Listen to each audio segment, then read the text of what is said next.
Bueno, antes que nada, quería agradeceros a todos que estéis aquí en un día tan especial para Beus y para nosotros también. Letras de Contestania está formado por 4 personas que venimos de Alicante, estamos hoy los 4 aquí.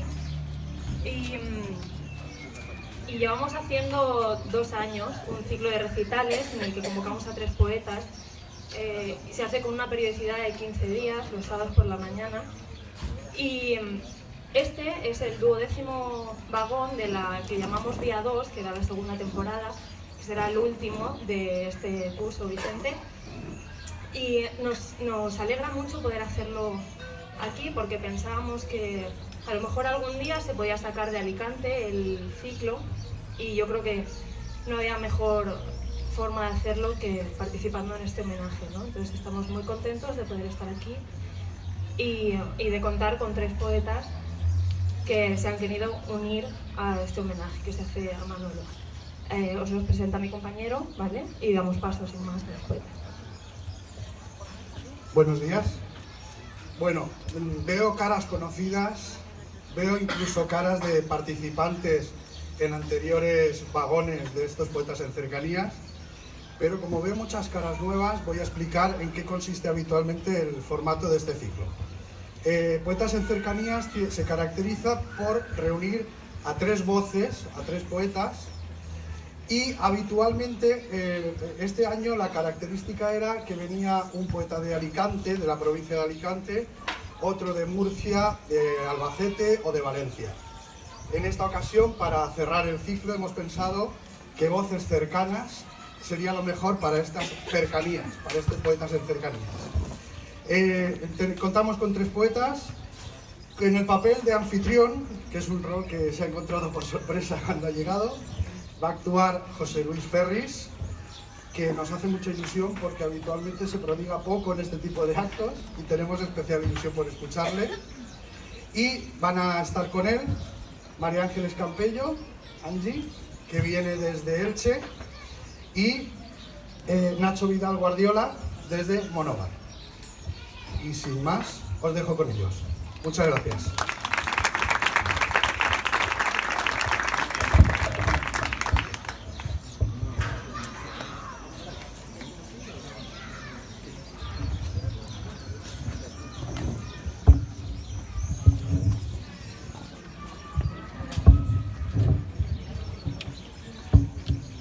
Bien, bueno, buenos días a todos y a todas.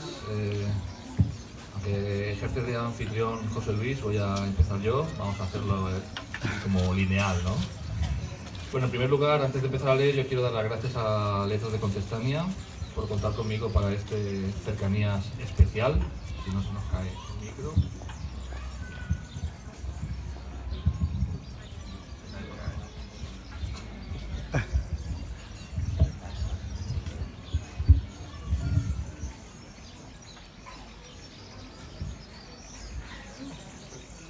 Bueno, vamos a intentarlo. Decía que quería agradecer a Letras de Contestania que me han invitado a este cercanías especial en Novelda. Como punto de arranque a este homenaje merecido a Manolo Estébanez, ¿no? Al que yo conocí en la primera edición del Festival Beus de la Mediterránea, que se hizo en Novelda también hace poquito. Y aunque lo conocía de referencias, pues tuve oportunidad de conocerlo personalmente aquel día, ¿no? Yo también participé en aquel ciclo, además. Bueno, me une a Manolo una serie de circunstancias alrededor de su familia que hoy pues me hacen particularmente contento, ¿no? de estar aquí. Así que gracias a Letras de Contestania, gracias a este espacio de La Bruja, del casino, y vamos a empezar con el recital, si os parece bien. Voy a empezar por leeros algunos poemas que no están publicados en ninguno de mis libros, y el primero dice así. Las cosas no funcionan. Tus brazos ya no son tu cuerpo los de entonces. Cualquier esfuerzo acaba fatigándote. Cuesta reconocerte. Has aprendido a convivir contigo como con un desconocido. Has cambiado de casa, has cambiado de bares, has cambiado de todo. Has acabado siendo una versión muy triste de ti mismo. Tampoco las palabras brillan como en aquellos años y, contrariamente a lo que tú esperabas, siguen abiertas todas las heridas. Las cosas no funcionan, definitivamente. En otro tiempo, estás seguro, ya lo has hecho antes, lo habrías arreglado todo con un poco de alcohol, con un poco de drogas, con un poco de sexo. Pero ya estás mayor para según qué cosas. Un cuerpo junto al tuyo, alguna noche gloriosa todavía y nunca más poeta. Lo que sea antes que andar contando por ahí tus penas, quitándote la ropa ante desconocidos por 2 cervezas solamente y por la gasolina. Poeta, dices, cuesta reconocerte.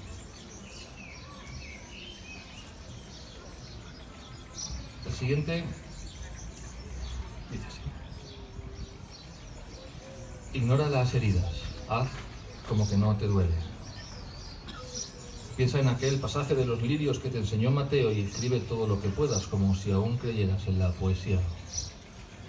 Recordarás su cuerpo inevitablemente, porque escribir exige recordar. Tu lengua dibujando mariposas sobre su vientre azul, su lengua dibujando sobre tu vientre azul las letras de su nombre. Recordarás su pelo inevitablemente, recordarás sus dedos en tu boca buscando tu saliva, los pájaros detrás de los cristales atravesando el cielo, mientras hacíais el amor todos los días la primera vez, felices, como 2 niños con zapatos nuevos. Recordarás su nombre, los versos que escribiste para decirle cuánto la querías. Y una mañana, casi sin darte cuenta, te emitirá el dolor, encenderás las luces de la casa, arrojarás migas de pan por la ventana y volverás de nuevo a las aceras, igual que un perro sin collar que se ha perdido. El siguiente es un poema científico que dice así. Creo en la termodinámica, en el trasvase de calor de un cuerpo a otro. Creo en la termodinámica todavía más, cuando esos cuerpos son tan solo 2 y uno es el tuyo y el otro es el mío. Creo en todo lo que pasa en nuestra cama cuando la luz se apaga y subes la escalera y dices ¿cómo estás? Y te quitas la ropa. Entonces creo mucho en la termodinámica. Hay un poema que hice hace poquito tomando como idea un espectáculo que Albert Pla hizo hace poquito. Albert Pla es un cantautor catalán que muchos conoceréis. Para mí de los más brillantes, ¿no? Aunque base su arte constantemente en la provocación, tal vez, o algo así, ¿no? Bueno, tiene un espectáculo que se llama Manifestación, en el que él cuenta cómo sale de casa en realidad dispuesto a matar, no recuerdo si al director del banco o al presidente del gobierno, no me acuerdo a quién, ¿no? Entonces, cuando sale de su casa, con esa firme intención de matar a alguien, porque está muy cabreado, como estamos casi todos, se encuentra con, él dice, la manifestación de los del sí, y entonces lo arrastran, ¿no? Y a las 2 calles, esa manifestación del sí se cruza con la manifestación del no, y entonces lo arrastran para el otro lado. Y a su vez esa manifestación se encuentra con la de tal vez mañana sea posible y entonces lo arrastra y al final acaba el día, se ha manifestado con 5 o 6 colectivos distintos, pero no mata a nadie, que es lo que quería hacer, ¿no? Un poco reivindicando a su manera ese ejercicio estéril de manifestación que él pone en duda con su estilo particular y todo eso. Yo tomando esa idea hice un poema que se llama Manifestación, que tiene otra vertiente, tal vez más sentimental, que dice así.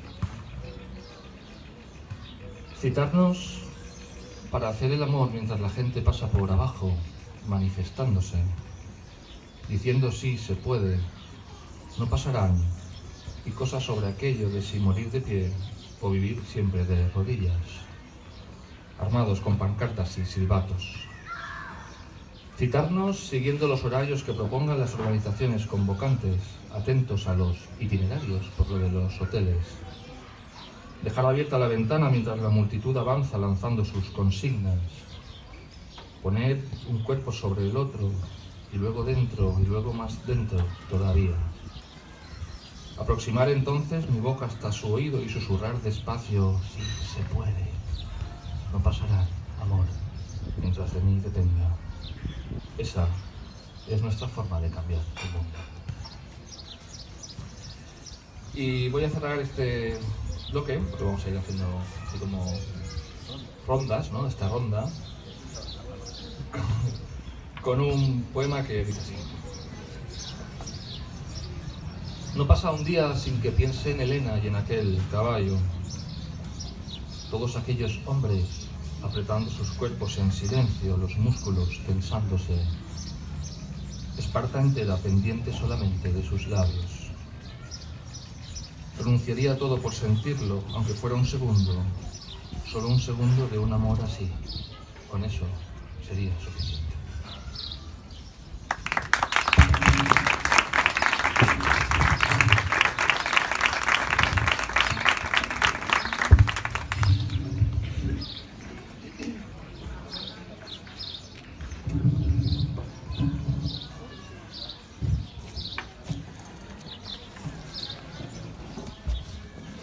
Me siento un poco abrumada con tanto micrófono. Hola, buenos días, buenas tardes a todos. Realmente me siento muy feliz, me siento muy acogida por la ciudad de Novelda, con la que tengo una relación especial, de mucho cariño, porque de tanto en tanto aparezco los domingos por aquí y voy al Centro de Estudios Tibetanos. Si no los conocéis, os lo recomiendo, que lo tenéis en vuestra ciudad y os puede dar mucha paz. Y además ahora hay un lama residente que es un gran sabio espiritual y vital. Y por otro lado quiero también dar las gracias a las letras de Contestania, a Óscar, a Raúl, que siempre le llamo David, no sé por qué, a Carmen y a Sara, y al Ayuntamiento de Novelda. Me siento afortunada de compartir esta mañana de primavera tan hermosa con Nacho y con José Luis.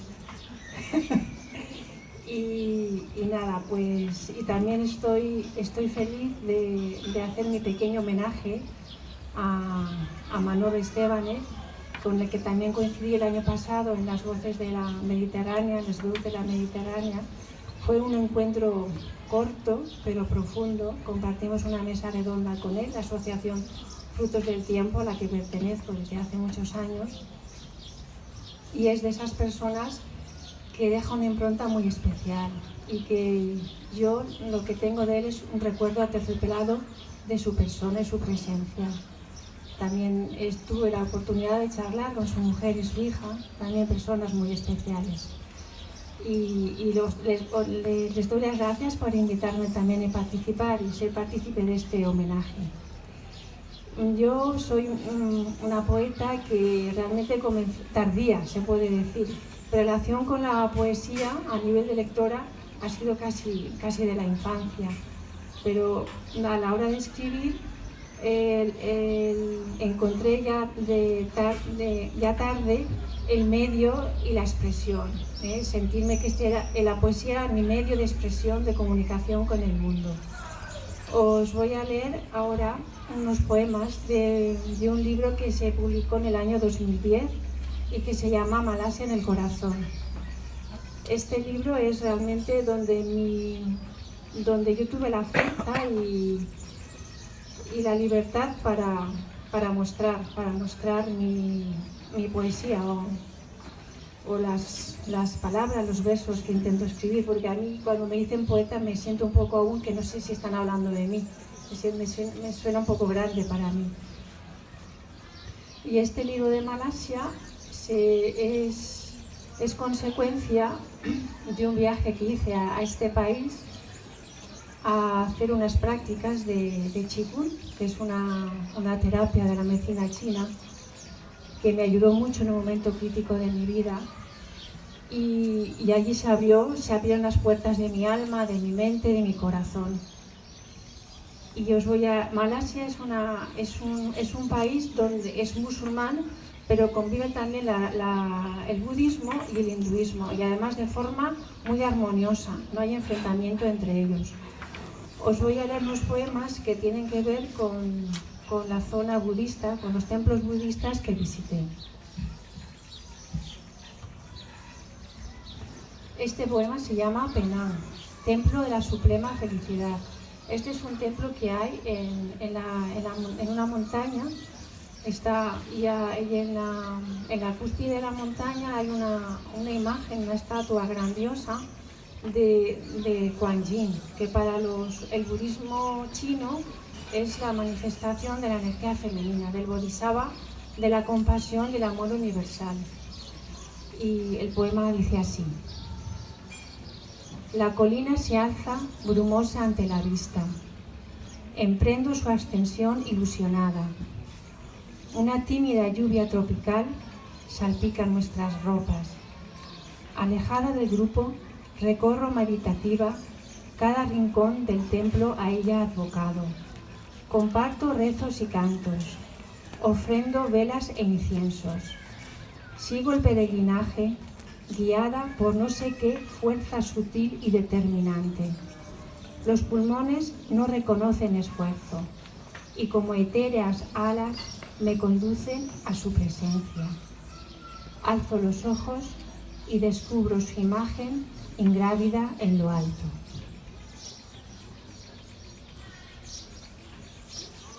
Este también es otro poema que tiene relación en la visita que hice a este templo. Estuve recorriendo, es un templo impresionante, muy grande, lleno de naturaleza. Y dice: tiempo de silencio en el templo budista. Canto melodioso que invita a la meditación serena. Aroma de espiritualidad y paz en el corazón.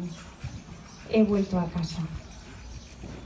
Pensaba leer solamente estos dos poemas de Malasia, pero como veo que vamos a hacer alguna ronda, voy a leer de varios poemarios, pues voy a leer alguno más en otro registro de este poemario que me gusta mucho, como mujer que soy, como mujer que muy reivindicativa y muy luchadora, que tiene que ver con la mujer. Un momentito que lo busque.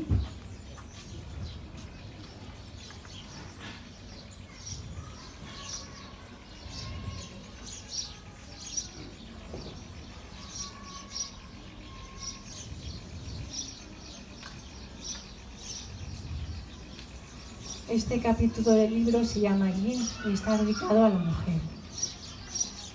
Y voy a leer dos poemas. Rotundidad de mujer que eclosiona. Alma femenina que reclama. Hastío de tanto silencio. Hartazgo de tanta contención. Grito, lloro, me revelo. Clamo, invoco, basta. Y también durante este viaje fue la primera vez que sentí que me estaba haciendo mayor, que estaba envejeciendo mi cuerpo y que tenía otra presencia en el mundo. Ya ha llegado ese día en que la imagen de vuelta por el espejo no coincide con el sentimiento interior. El día en el que las líneas del entrecejo, los surcos junto a la boca y las arrugas circundantes a los ojos no indican necesariamente envejecimiento en el alma o en el corazón. Arriba ese momento previsible, ya anunciado por otros que lo padecieron antes, siempre de forma inesperada. Crees que no sucederá, pero sucede. Plaf. Un día la ley de la gravedad prima sobre tu ley interior y no hay retorno. Estás en la cima y a un lado contemplas el camino de ascensión ya superado, al otro el de descenso, ya inminente. Mires donde mires es descenso. Sin embargo, la luz de tu mirada se expande y brilla como nunca lo hizo. Los músculos de tu corazón se han hecho un lifting de amor. Tus sentimientos vibran en la más alta tonalidad. Y de nuevo, la imagen de vuelta por el espejo de tu piel, de tus músculos, de tus articulaciones, no tiene relación alguna con la frescura de tu alma, con la amplitud de discernimiento de tu intelecto. Tu energía yin no ha envejecido ni un ápice. Observas, absorbes y digluyes la energía yang. Serás capaz, con la energía de tu fuerza interior y la juventud de tus emociones, frenar esta distensión, esta caída irremediable. Gracias. Paso ahora a José Luis.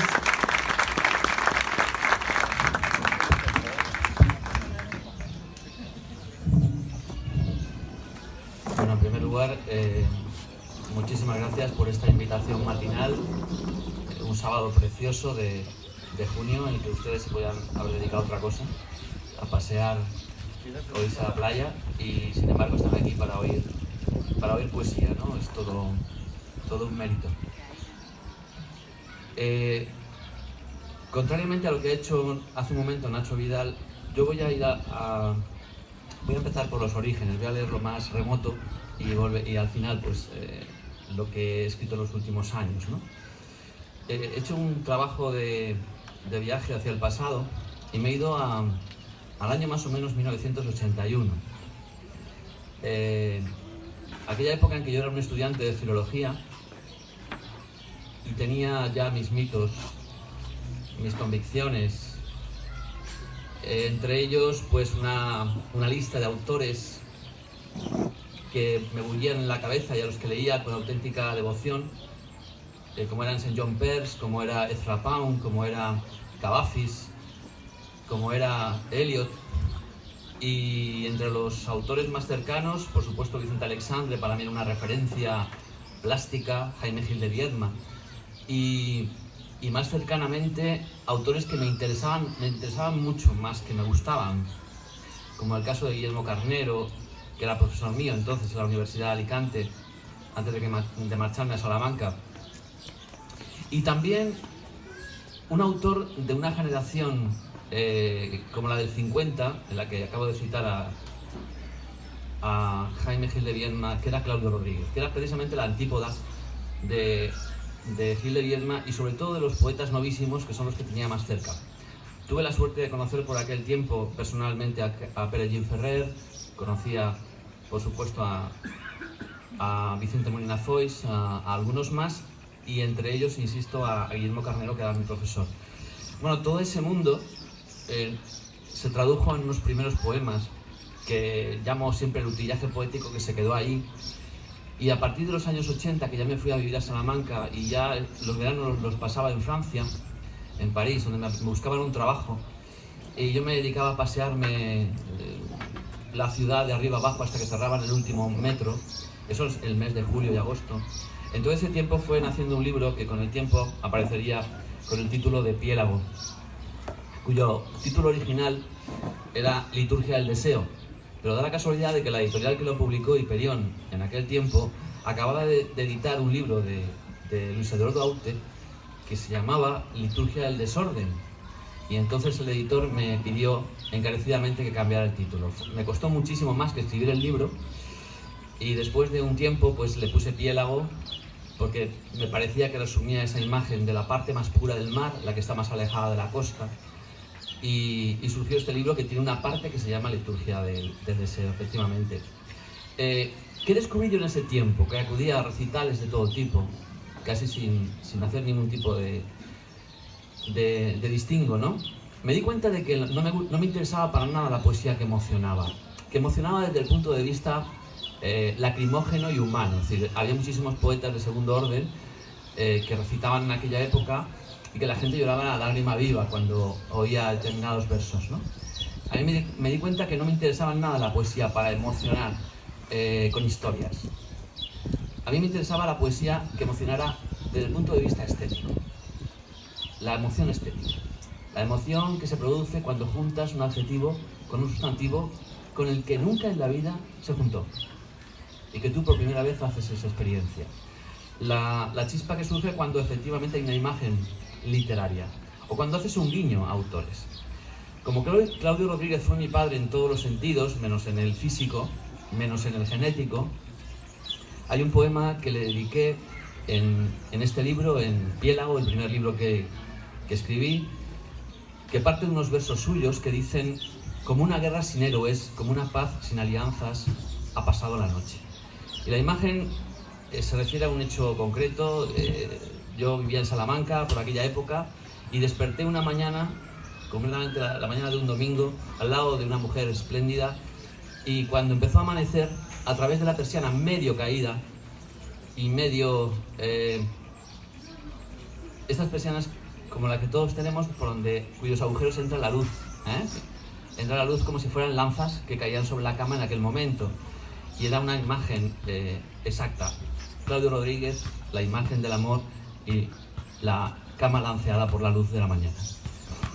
Está la herida como un sexo destilando su veneno de amor y madrugada, tierna aún sobre las sábanas, y el tibio almidón que pronunciamos con los labios más lentos todavía, con idiomas que nadie ha de escrutar, y el deseo, comprimido en tus sienes, en tu nuca clavado y desclavado para siempre, con el arma de mi boca.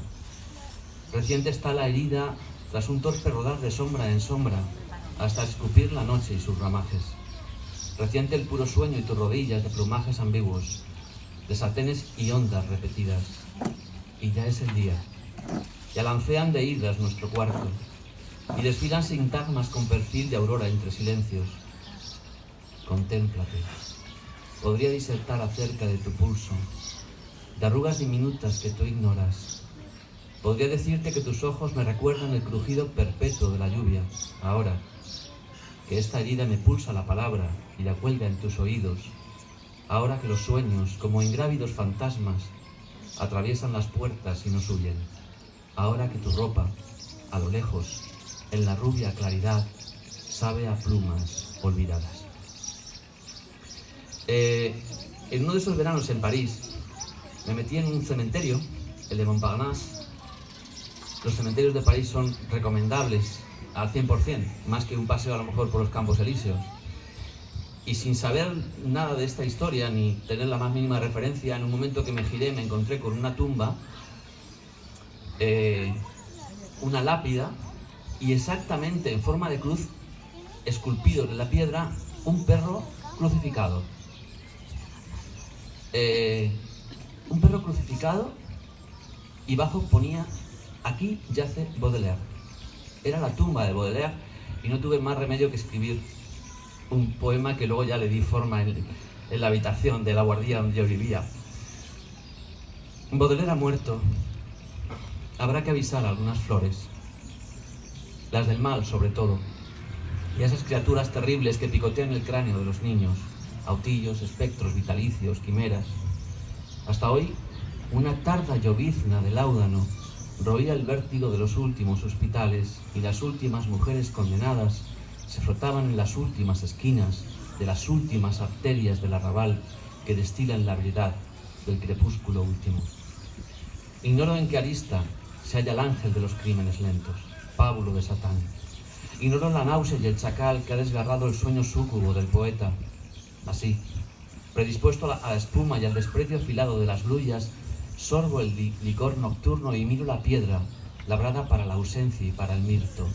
Aquí, en su torpe mueca, yace Baudelaire. Oh, la mort ternir. Una niebla de digital y éter taladra con su melodía de puñales fríos la sonrisa párvula y nutre el próximo minuto del latido.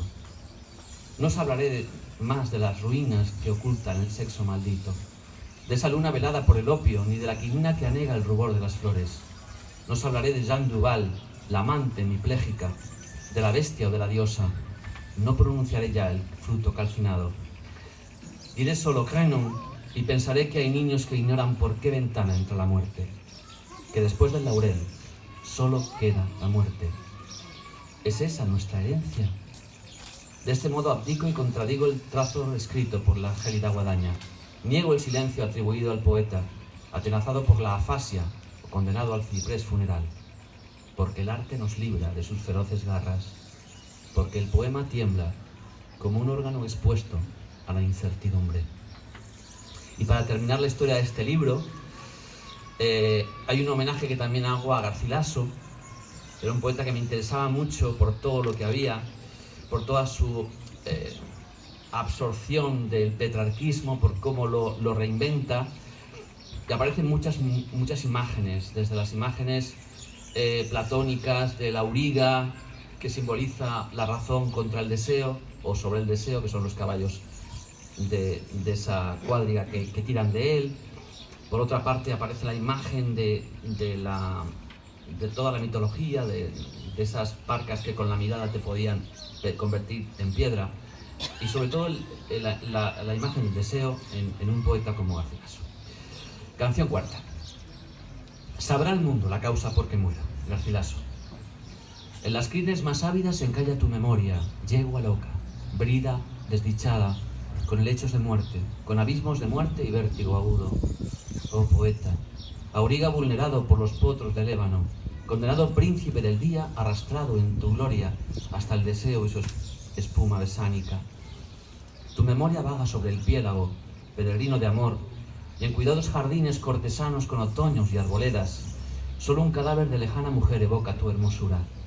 Mujer lejana, mujer de la mirada homicida, de la ráfaga y el frío, amada levísima, mujer gacela para ti, que me escuchas, poeta, corrompido príncipe del amor y la lágrima, que fuiste árbol al fin, catástrofe del vuelo y nada más. Encina de Virgilio hasta el tormento y tus propias rodillas cristalinas, afligido laurel, hoja amarga para el viejo Petrarca, fruto maldito entre mis labios, ciervo inmóvil al hilo del recuerdo. ¿Cómo huir de tu memoria, de tu larga sombra destilada? ¿Cómo hacer para contarte la raíz extenuada de mis dedos, la líquida epístola, el violín de arena y la rosa acribillada? ¿Cómo ahuyentar tu memoria, oh caballero, encallada siempre entre los vivos?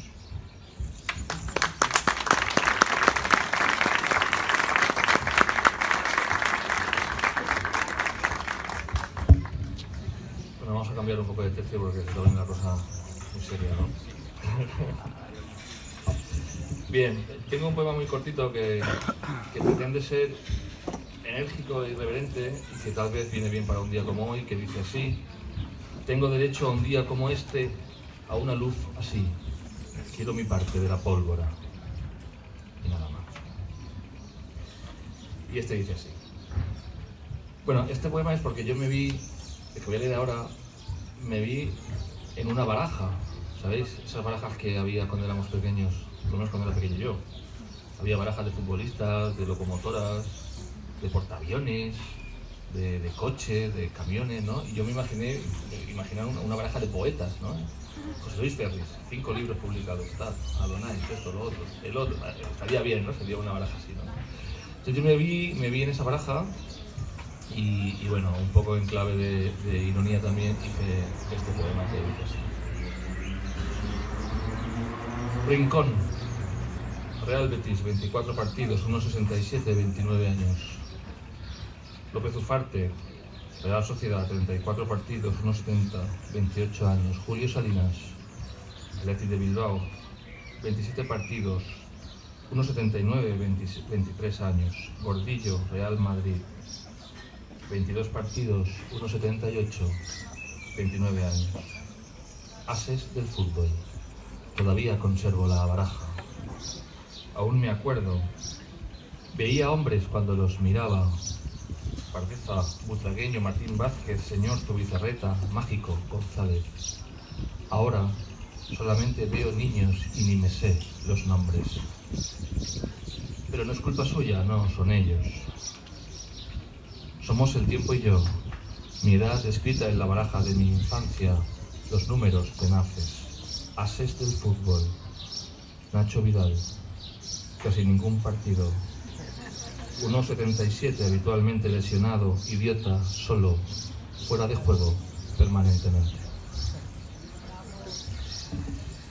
Este poema cita otro poema de Héctor Castilla, que es un poeta murciano, al que también hemos tenido, o han tenido Letras de Contestania, el honor de tener en su ciclo de poetas en cercanías. Y cita un trozo de un poema de Héctor Castilla en el que a su vez se habla de Richard Bachman. Richard Bachman es el seudónimo que Stephen King eligió para comprobar si sus libros se vendían porque eran buenos o porque los firmaba él. Bueno, básicamente, ¿no?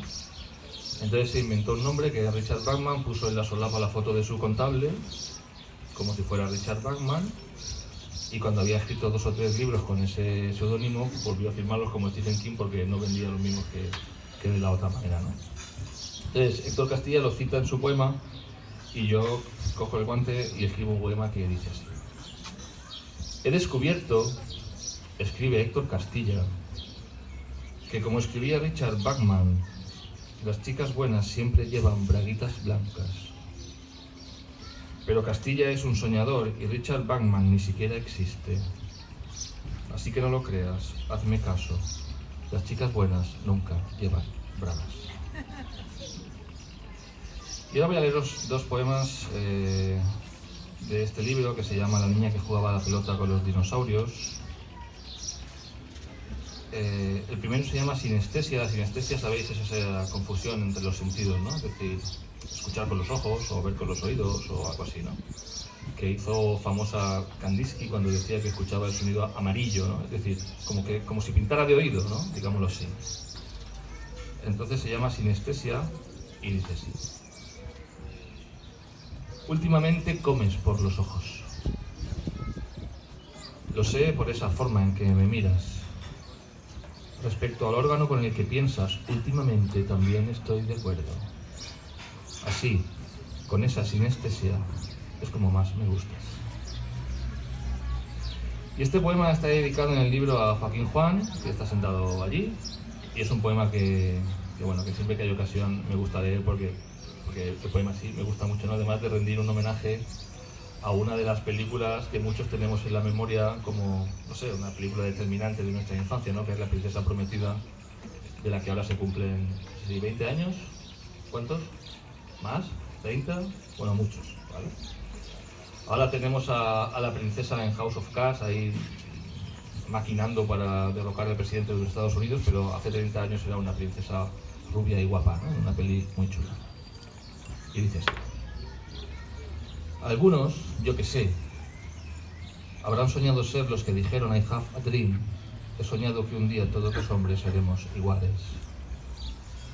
Algunos otros, digo yo, habrán soñado ser los que dijeron es un pequeño paso para el hombre, pero un gran paso para la humanidad. Y algunos otros, distintos a los dos primeros, habrán soñado ser los que dijeron cautivo y desarmado el ejército rojo y esas cosas, que últimamente hay gente para todo. Sin aspirar a tanto yo, que no soy nadie y tengo la esperanza de seguir siendo nadie mucho tiempo, estoy seguro de mi propio sueño. Habría dado un ojo por decir, me llamo Íñigo Montoya, tú mataste a mi padre, prepárate a morir. A cada cual nos da por una cosa.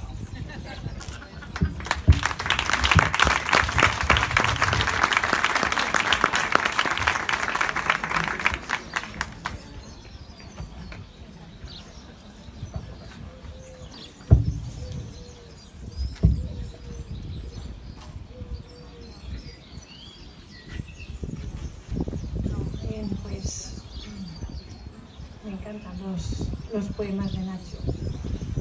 Voy ahora a leer. Tengo dos poemarios inéditos.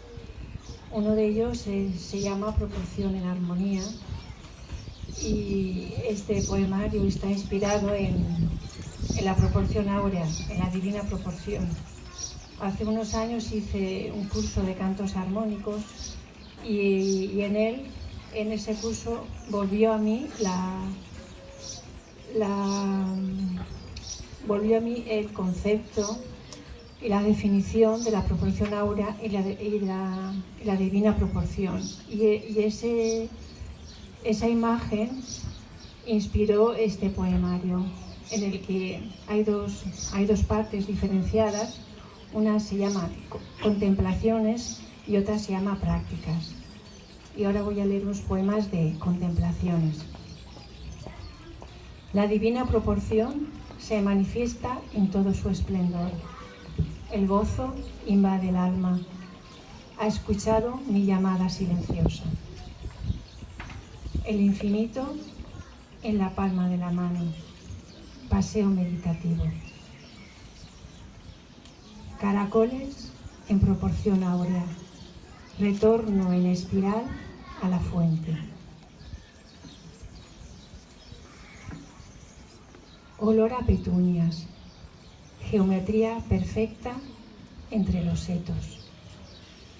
Y aquí voy a leer, ahora no pensaba leer este, pero como estoy oyéndolos, los mirlos por ahí. El hermano Mirlo nos deleita con su silbo de flauta travesera, desde el amanecer hasta el ocaso, la plenitud de la sencillez. Y ahora del otro capítulo del libro, que se titula Prácticas, leo los siguientes. Al trote, la cerviz ondulante, la melena suelta. Al trote, acompaso mi alma al ritmo del universo. Animal de poder, marca territorio, huye el miedo. Musgo sobre las baldosas, la monja reposa sus pies descalzos. El mar dormido como mi conciencia, la escucha atenta y conmovida de las enseñanzas. Transmisión de sabiduría ancestral. El corazón esboza un rubor de contento. El mar florece el poema. Este capítulo, bueno, es del libro que se llama Prácticas, se refiere a... Tiene este título porque se refiere a los momentos de mi práctica, de Qigong o Tai Chi, en el que se abre y se expande mi mente y mi corazón. Normalmente surgen en la práctica o tras la práctica estos poemas. Y de otro poemario que también está inédito, que se llama Memoria de la emoción, voy a leer otros poemas. Este tiene otro registro. Mi madre falleció el año pasado tras 12 años de Alzheimer. Y cualquier persona que tiene un familiar cercano y padece esta enfermedad sabe el cambio y la revolución que produce en uno mismo y en el ámbito familiar.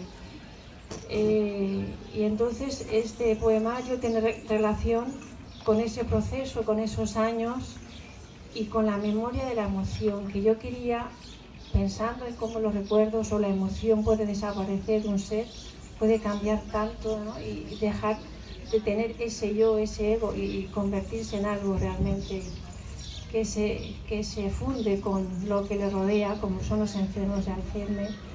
Pues, y también en esa etapa reflexioné y viví mucho y reconstituí de nuevo todo lo que era la relación familiar. Y cuando eres más joven, a la familia no le das tanta importancia, la relación con los padres, siempre es como que quieres romper los lazos, la rebeldía, la diferenciación de ellos. Pero en esta etapa, y este libro es como volver y hacer las paces y volver al origen del núcleo familiar, que es tan importante realmente. Y además quería que quedara constancia, por si mi memoria desaparecía, que quedaran estos sentimientos y estas emociones.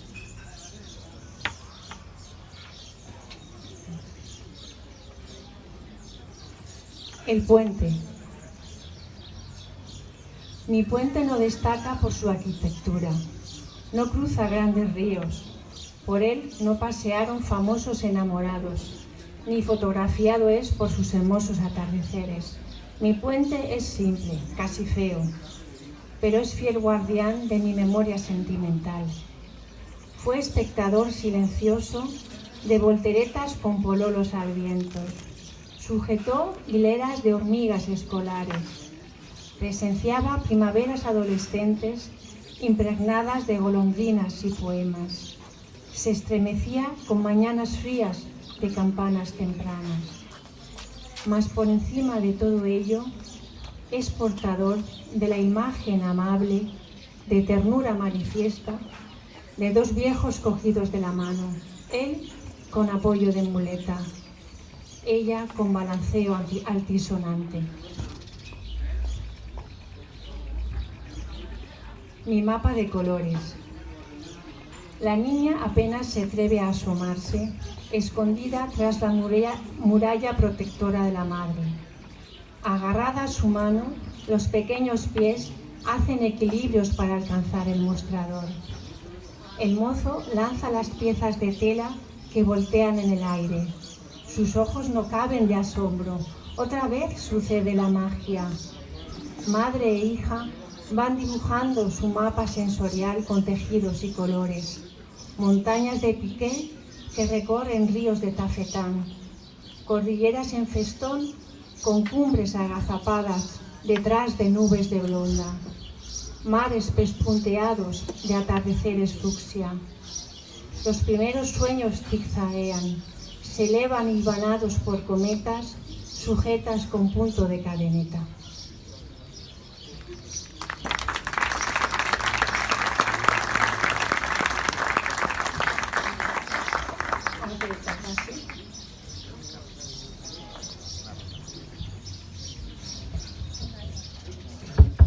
Bueno, siguiendo el orden y las rondas, avanzo en 2 libros posteriores a lo que he comentado antes. Luego publiqué Cetro de Cal, un libro de la editorial Adonais, bueno, la editorial Rialp, de los premios Adonais. Y posteriormente también en la editorial Hiperión publiqué Niebla Firme. De esos quiero recordar algunas cuestiones. Después del libro que les he dicho antes, un libro eminentemente amoroso, con esa devolución a mis lecturas favoritas, ¿no? de lo que me habían enseñado, escribí un libro que intentó ser un libro épico. Y cuando digo épico me refiero a evitar el yo en casi todos los poemas, que fuera un libro que tuviera ese sentido de la poesía original cuando nos venía de Grecia, ¿no? Y nos contaban historias. Y quise hacer un homenaje a esta tierra. De hecho se llama Cetro de Cal porque cuando se llega desde el mar hacia la costa levantina y uno se acerca por la zona de Alicante, lo primero que se ve en el horizonte es un pico blanco, que es el castillo de Santa Bárbara, el promontorio del castillo. Desde la lejanía se ve esa punta blanca que llama la atención sobre el mar. Te vas acercando y entonces de ahí surgió lo de Cetro de Cal, la imagen de lo que tiene un rey en la mano, ¿no? Son poemas con ese tono, insisto, y el poema 13 lo demuestra. Lo que pasa es que la segunda parte del libro ya fue insostenible, ocultar el yo, salía el amor por todas partes y hubo que hacer una segunda parte del libro titulada El deshabitado, pensando en Luz Cernuda, en unos versos de cuando decía aquello de quizá mis lentos ojos no verán más el sur. Y de hecho la segunda parte del libro de Cetro de Cal me marché fuera, muy lejos de donde hubiera mar, de Alicante, y lo acabé ese verano cerca de la zona de Zamora, por el lago de Sanabria. Este es un ejemplo de la parte épica del libro. Murió la amiga y se escucha el llanto del guerrero. Colmad vuestro pesar, colmad vuestras copas y bebed pacientemente las cenizas. Quemad incienso y sándalo y masticad la ausencia hasta que sepa albahaca. Sepultad su néctar desolado y arrojad a la pira las fíbulas de plata y los aretes.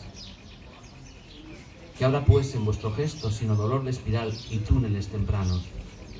Cubríos el semblante, aliviad vuestro pesar bajo la mitra y caminad lentos las riberas del Euca. Murió la esposa del guerrero, y el llanto vaga por barrancas y valles, por la grupa de ese mar, como un rebaño perdido eternamente. En la segunda parte, la ciudad, lo que es el paisaje, lo que es la tierra de uno, se convierte en esa amada. Y hay un momento en que no se sabe distinguir si estás abrazando a una mujer de carne y hueso, con toda su geografía física, o estás abrazando a la tierra que te ha dado la vida, ¿no? Ese es el canto 23. Yo tripulé tus senos como ríos urgentes con mis manos, demasiado torpes para el muérdago y la herida, demasiado breves para hacer un resumen de ese feudo dividido y esa hoja dividida, para el blanco alevosía que me duele y me adiestra y me disipa como un cetro, o mejor, como un fruto innombrable que equivale a decir escalofrío. Tierra mía, amada mía, izada sobre el piélago en labiales de un nombre derramado, ceñida la bahía donde los meses duermen y se vierten. Yo celebré tus senos sobre un lecho exactamente como hace 2000 años, ni los viejos lo recuerdan. o 2000 camadas de olvido y su pereza. Te llamaría tus provincias de sombra y un lugar distraído en los enjambres. Entiéndeme, vengo a decir que el color de tus senos fue de espada reciente. Este fue el libro Cetro de Cal, que para mí significó mucho en su momento, y luego publiqué Niebla Firme, que fue un libro donde ya la serenidad aparecía por encima de ese ímpetu excesivamente casi adolescente de los primeros libros, ¿no? Sobre todo de Piélago. Y aquí ya aparece la ironía, y como estábamos hablando de los tonos así un poquito ya demasiado trágicos, ¿no? Tristones, he cogido algunos de los poemas que tienen más sentido. Y eso es una confesión que puedo hacer 30 años después. Por aquella época yo cometí el error, o el acierto, o la diablura de enamorarme de una mujer casada, cuyo marido ignoraba, por supuesto, la historia. Me quería más quizá el marido que ella, pero teníamos una historia. Y un día en una cafetería, la situación era cómica. Estaba él haciéndome preguntas encantadoras y ella estaba al lado, se descalzó, era verano, y mientras su marido hablaba conmigo, pues me colocó los pies encima y empezó a contarme historias con los pies mientras su marido hablaba de otra historia, ¿no? Aquello surgió en una situación rara, y el poema se titula Cuando tus pies y los míos, burlándose de todos y del mundo, debajo de una mesa secretamente emprenden la batalla. Hay combates que invocan sin querer el silencio, que apenas sí levantan breves muros de polvo, mutilados recuerdos de una niebla vencida y la espesa tristeza detenida en la sangre. Arriba, nada ocurre. Los rostros y las manos confirman ese amable transcurrir de las cosas. No hay enjambre ni miedo, tan solo la certeza de que el mundo nos mira de un modo indiferente. Pero aquí, en este fondo, sobre el suelo, la vida, tus pies sobre los míos, como un labio secreto, se extenúan a solas en la misma batalla, sin respetar fronteras, ni márgenes, ni códigos. Tenía un amigo también, editor, que había intentado, pues no sé, unas 30 veces separarse de su mujer, porque no podía más. Y siempre me decía, esta semana lo hago, ¿eh? Era una vida bastante complicada la que tenía. Y como ya no sabía cómo animarle a conseguirlo, le escribí un poema que se titula Declaración de Intenciones. Y puede que sea fácil cerrar con 4 llaves el asombro, cambiar de indumentaria, y de costumbre acaso, fumar un poco menos y esperar que tu paso se vuelva algo más dócil. Que el labio se serene y sea posible, es solo un suponer. Apartarte del tiempo oscuramente y bajarme por fin en la próxima mirada. Hay un poema en la segunda parte de este libro, de Niebla Firme, y con esto termino, que recuerdo especialmente. Era un día que me habían regalado el último disco de Sting, La luna sobre la calle Bourbon. Es una canción que cuando estén así un poquito como alicaídos les recomiendo, porque se pega completamente al ritmo cardíaco. Y en esa situación, oyendo esa música, escribí este poema, en el que estaba esperando que alguien viniera a pasar la tarde conmigo y no apareció. Tengo un amigo periodista que cuando le conté un poco la historia del libro, sacó una crónica, se cebó especialmente en este poema. Y dijo lo siguiente: es el mejor poema que he leído en mi vida sobre la masturbación. Dijo eso, quizá leyendo la última estrofa, como leerán después, ¿no? Pero en fin, yo no le dije nada al respecto, que fue un ejercicio filológico el que realizó a partir de ahí. La luna sobre la calle Bourbon. Te lamería el corazón hasta acabarlo, como un trozo de planeta robado de la noche, las húmedas estancias, o el crimen perpetrado bajo el vello que blinda tu muérdago de agua, mi boca y el asedio de ese muslo caliente que me ofrendas. Mientras gire la música, es ebrio imaginarte.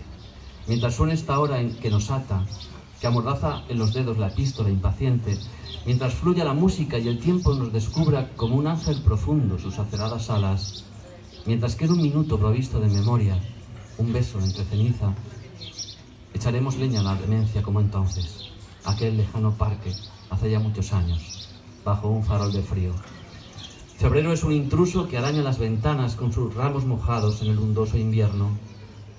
Y créeme, Te lamería el corazón como un veneno dulce, sin que apenas supieras por qué tanta locura. ¿Por qué se desvanecen los signos si te toco? La costura infinita de tus medias, la espalda lacerada. ¿Por qué razón la noche, la más alta criatura, nos ha plisado el ceño detrás de la cortina? ¿Por qué no te constelas cuando llama la noche con su puño encharcado? Ya no hay códigos, créeme. Tan solo es la ruina y este disco de Sting rodando hacia el desastre, como ruedan los cuerpos en la alfombra sin dioses que lo eviten. Te lamería el corazón y besaría tu médula de arco que no acaba bajo el flujo extenuante de la música. La aldaba de febrero golpea las ventanas y presiento que hoy tampoco subirás a mi alcoba, por mucho que lo escriba. Créeme, mi mano entrona un lirio que sabe de tu ausencia y el mar se me derrama en la cintura como una muerte más que solo desconoces.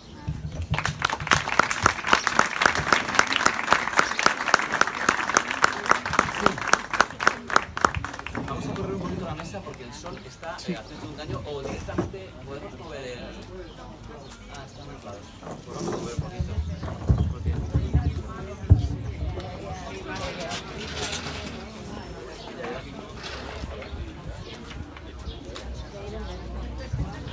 Lo agradezco de verdad porque...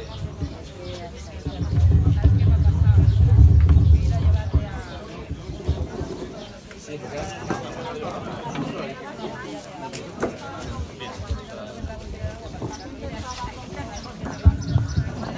Bien, pues vamos a iniciar la tercera y última ronda. Voy a hacerlo con 3 poemas de amor o de deseo que son bastante infrecuentes en mi escritura, pero creo que un día como hoy, no sé, merece que los últimos poemas sean así, ¿no? Además los vamos a hacer en orden cronológico. Este pertenece a La niña que jugaba a la pelota con los dinosaurios, que es un libro del 2013 o 2014, más o menos, 2013. Y que empieza con una frase, yo creo que de rabiosa actualidad. Dice así: tú eres el único país que reconozco. Algo así como un montón de mapas desplegados encima de mi cama. El hueco entre tú y yo cuando duermes conmigo, la única tierra que han sido conquistar. Es poco práctico. En ninguna embajada reconocen tu visado. No pasa nada. De todos mis amigos soy el único que se mete en la cama con un país entero. El siguiente es de Ícaros desorientados, que es un libro del 2015. Y el poema está abierto o está encabezado por una pequeña cita, un cuento de José de la Colina que se llama La culta dama, que es una crítica un poco velada, ¿no? No sé si a vosotros os pasa que tenéis amigos y amigas que han leído todos los libros, han visto todas las películas, han oído todos los discos, conocen todos los pintores. Eso es imposible, ¿no? Absolutamente no. Entonces José de la Colina tiene un cuento muy chulo, muy corto, un microrrelato basado o utilizando el relato del dinosaurio de Augusto Monterroso, que todos conoceréis. Ese relato, que esta vez es el microrrelato más famoso de la historia, dice, si no me equivoco: cuando se despertó, el dinosaurio todavía estaba allí. Solo dice eso, ¿no? Entonces, José de la Colina, en un microrrelato que se llama La culta dama, dice lo siguiente: le pregunté a la culta dama si conocía el cuento de Augusto Monterroso titulado El dinosaurio. Ah, es una delicia, me respondió. Ya estoy leyéndolo. Entonces, ese cuento encabeza este poema que dice así: puedes pensar que han sido necesarios 6000 años, los libros de Virgilio, las pirámides, la Eneida, la Odisea, los griegos, los romanos, culturas aplastándose, formando otras culturas nuevas, guerras interminables, desembarcos en nuevos continentes, siglos de luces y de sombras, de amor y de barbarie, y Gutenberg, sentado ante el futuro, la Iglesia y Marx y Hegel y Platón, y luego los pintores, los poetas, Valente, por ejemplo, o Hopper, o Velázquez, o Picasso, el jazz, Miles Davis, Charlie Parker, las máquinas y Freud, Rayuela, el muro de Berlín cayéndose a pedazos, la posmodernidad, el punk, Stramer, los Ramones, Johnny Cash, Apocalipsis Now, Leibovitz, Dylan, Lennon, Calamaro, y así hasta ayer, por resumir un poco y no entrar en detalles. ¿Puedes pensar en eso? Recordar que un río no pasa dos veces nunca por el mismo sitio. Tirar de clásicos. Tratar de demostrar que vuestro encuentro obedece a un plan preconcebido, a sendas insondables de la sangre, los astros, la suerte o el destino, a la causalidad insobornable de la historia, el arte, la cultura, la civilización, en suma. O puedes meterle ya la lengua dentro de la boca y dejarte de tantas tonterías. Y el último que voy a leeros hoy es un poema inédito y dice así. Son incontables las leyes matemáticas. Parece ser, sé poco sobre el tema, que también la robótica, la gravedad o la termodinámica tienen sus propias y abundantes normas. Y por si fuera poco, está todo ese asunto del bosón de Higgs, las ondas gravitacionales y cosas complejísimas acerca de la luz o el universo, todo deliberadamente complicado. Mi paradigma es otro, más sencillo y mucho más hermoso. Primera ley y única. El mundo gira, amor, alrededor de ti y en torno de sí mismo. El resto no me importa.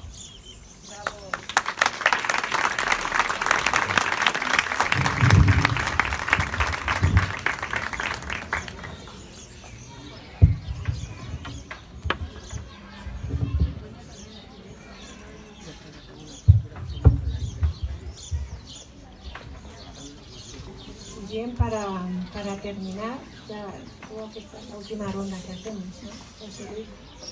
Pues voy a leer unos poemas de un libro que nada, está calentito, ha salido hace un mes, que es un libro colectivo cuyo título es El silencio. Alfonso Aguado, un querido amigo de Valencia, poeta discursivo, como ellos dicen, establece la relación discursivo, poeta visual, artista plástico y gran activista cultural, me invitó el año pasado a participar en este libro colectivo sobre el silencio. Es un libro en el que somos voces muy diferentes en el tratamiento del silencio. Hay poetas que vienen de México, de Colombia, de Brasil y yo de Elche. Huida y búsqueda. Sabéis de todo, opináis de cualquier cosa, parloteáis en los medios, cotorreáis en radio y televisión, invadís redes. ¡Shh! Callad, callad, malditos.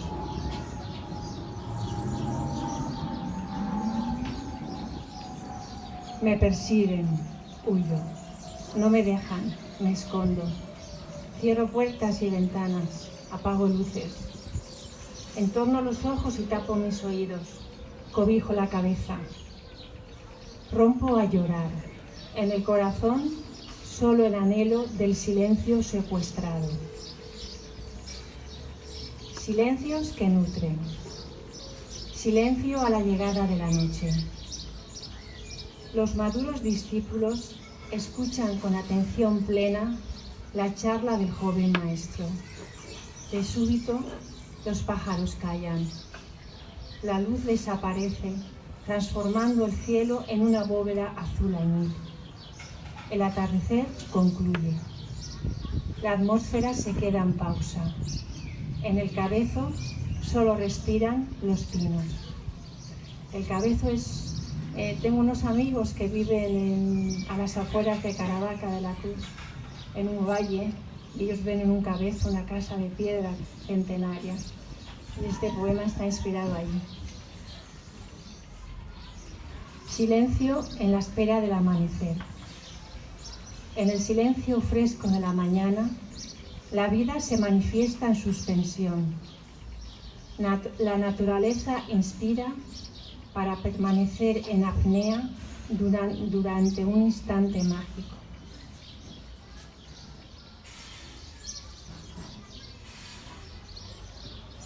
Liberada y de regreso a casa. Todos los caminos espirituales se tejen en la urdimbre del silencio. clausura. El frío de la piedra penetra en los huesos. La dureza del banco duele el esqueleto. No se oyen vuestras voces, pero escucho vuestro silencio. Los maitines rompen la quietud de la capilla. Con el alimento en el alma, emprendo la jornada. Comunión sufí.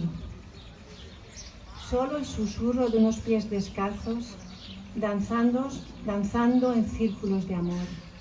Uno fijo marca el ritmo, el otro, libre, canta la melodía. Un hilo dorado, proveniente de un remoto silencio cósmico, atraviesa la palma que mira al cielo, fluyendo hacia la tierra que se entrega, fluyendo hacia la otra que se entrega a la tierra.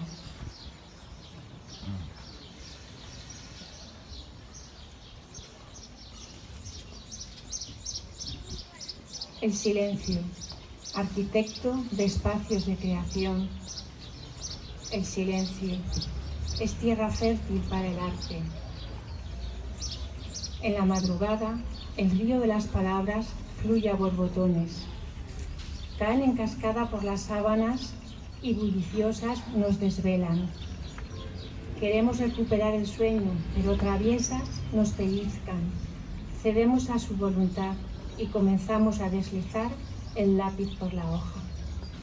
Y ya termino con este poema que se llama El Gran Silencio y que dedico a mi madre, Josefina, y también especialmente a Manuel Estebany.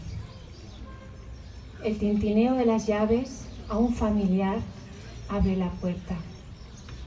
Cruzo con timidez el umbral. Una bofetada de silencio golpea el corazón. Tu dormitorio, vacío de mobiliario, hinca una imagen de desolación en mi retina. Recorro la casa habitación por habitación. Acaricio las paredes. Tu sombra perfuma el aire. El desvalimiento me aflige. Desapareció la mirada de mi consuelo. Los sollozos resuenan en el eco. Debo despedirme del hogar familiar. Ya no hay retorno. Un último acto de amor, madre. Dejar que el gran silencio se despliegue entre las dos almas.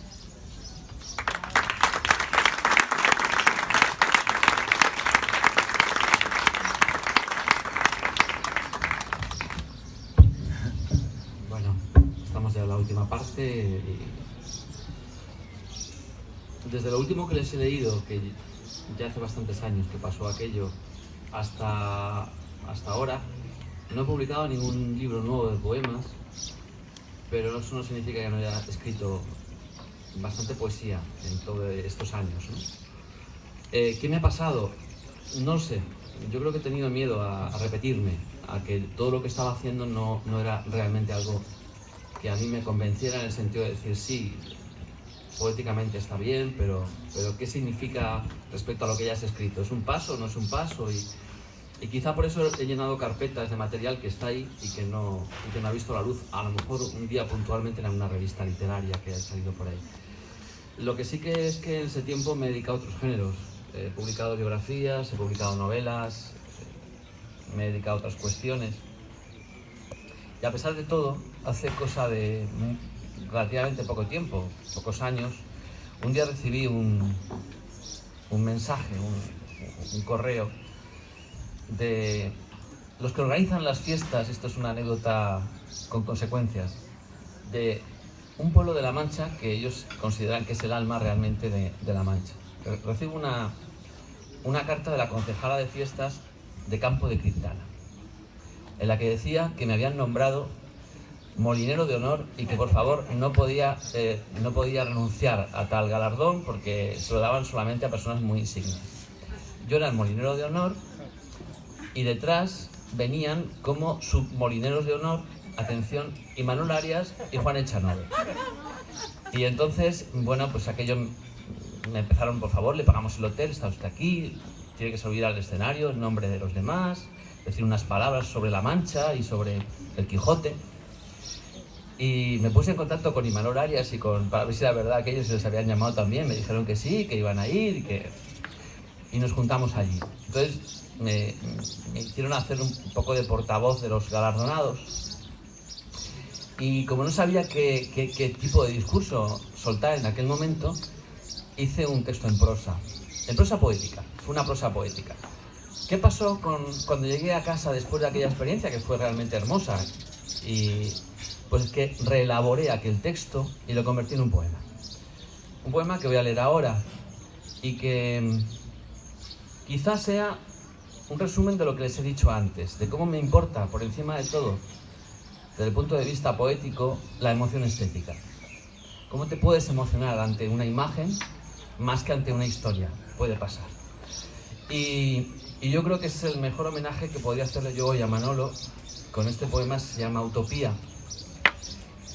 y que dediqué cariñosamente a Juan Carlos Mestre, con un guiño cómplice, como le envié el poema cuando lo terminé.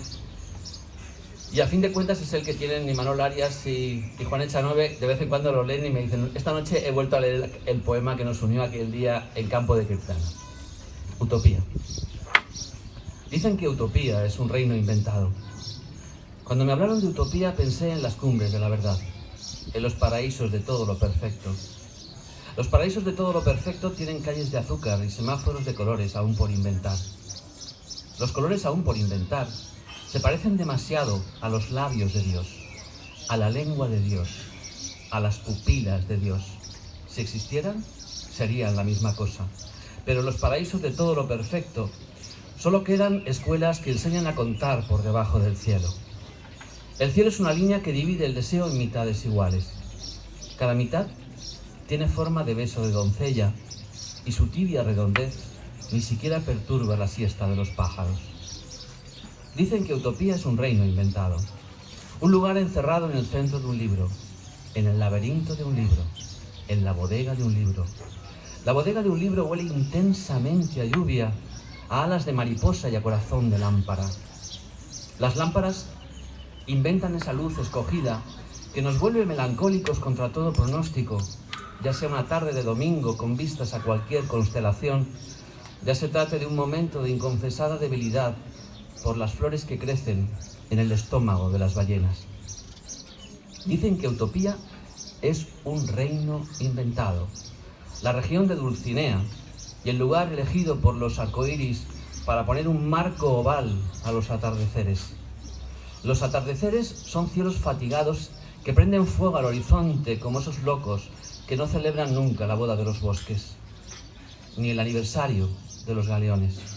En Utopía, los aniversarios pavimentan el cielo de estrellas fluorescentes para que el tiempo recuerde el camino de regreso. El camino de regreso es una cicatriz en el paisaje, en el alma de la tierra, en el alma del mundo, en el corazón del agua. Dicen que Utopía es un reino inventado, un feudo gobernado por hidalgos de lánguida figura, por dinastías de llanuras que imitan descaradamente el mar. El mar es la patria de las caracolas y el espacio al que acuden siempre los desaparecidos para morir sin duelo.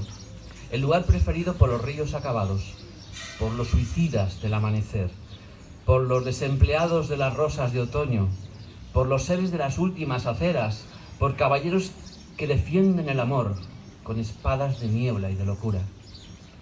Dicen que Utopía es un reino inventado, el sitio más propicio para encontrarte a ti y a otros seres a los que nada cuesta amar, oír, recorrer de norte a norte, acariciar con la misma parsimonia con la que se pronuncian palabras como alféizar, madreselva o lasitud.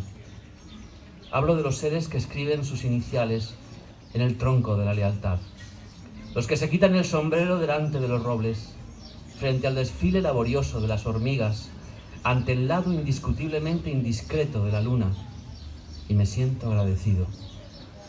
Dicen que Utopía es un reino inventado, pero yo reconozco de todo corazón haber dado la cara, los labios, la huella digital y la penumbra que escondo debajo de mi lengua por el funambulista de las horas de insomnio, por el artista de los rascacielos que cruza de parte a parte la noche, el que enhebra con el dorado hilo de su sabiduría el ojo de los bueyes, la piedra perforada probablemente en abril hace 7 milenios. Dicen que utopía es un reino inventado. También dicen que el corazón alumbra como un faro en lo oscuro. Pensemos que es verdad, que solo los eclipses se anteponen a tu clara desnudez, que tú eres la manera más bella de salvarse, que la patria mejor es el abrazo y que las nubes trashuman bajo los puentes sobre la flor del agua, sobre el sueño azul de los espejos. Lo demás es cuestión de fe. Puede que utopía, como Ítaca o los paraísos de lo perfecto, como las cumbres de la verdad, solo sea un reino inventado. Pero no hay lugar más cierto que aquel que nos recibe con guirnaldas fugaces, aquel que se asemeja a todos los deseos, aquel que nos recuerda las horas terminadas, aquel que nos rescata de miedos y obediencias, aquel que nos dispone un jardín olvidado y un simple ruiseñor para encender la noche, para encender la piedra infinita de la noche.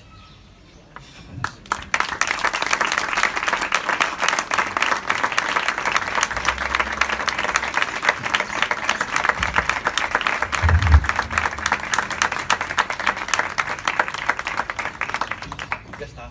Muchas gracias. Gracias. Nada.